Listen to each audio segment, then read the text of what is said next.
मालेगाव तालुक्यातील डोंगराळे गाव आज निळ्या रंगात न्हाऊन निघाले होते. कारण निमित्त होते विश्वरत्न डॉक्टर बाबासाहेब आंबेडकर यांच्या भव्य आणि दिव्य पुतळ्याचे अनावरण सोहळ्याचे. जय भीमच्या घोषणांनी संपूर्ण परिसर दुमदुमून गेला.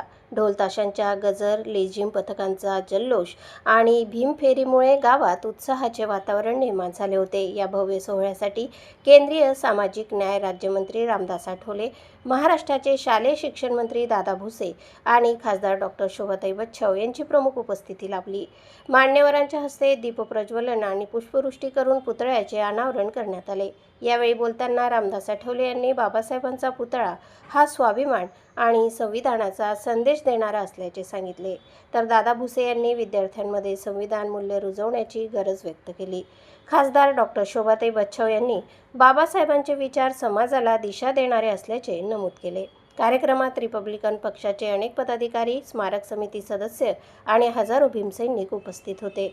महिला भगिनींनी डोक्यावर कळशी घेऊन मिरवणुकीत सहभाग घेतला. तर बाबासाहेबांच्या जीवनावरील चित्ररथ विशेष आकर्षण ठरला.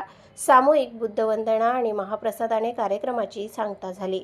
डोंगराळे गावातील हा सोहळा केवळ पुतळ्याचे उद्घाटन नव्हते, तर बाबासाहेबांच्या विचारांना दिलेली अभिवादनाची मानवंदना होती.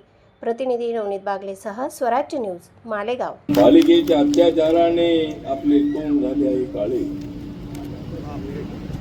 एका बालिकेच्या अत्याचाराने आपले तोंड झालेले आहे काळे. आरोपीला फाशी शिक्षा देण्यासाठी आमच्या पाठीशी उभं राहील सगळं डोंगराळे. मी इथे आलो आहे माझ्या भीमासाठी. मी डोंगराळ्याला आलेलो आहे माझ्या भीमासाठी आणि मी नेहमीच राहणार आहे तुमच्या पाठी. आता होत राहतील नेहमीच आपल्या गाठी भेटी.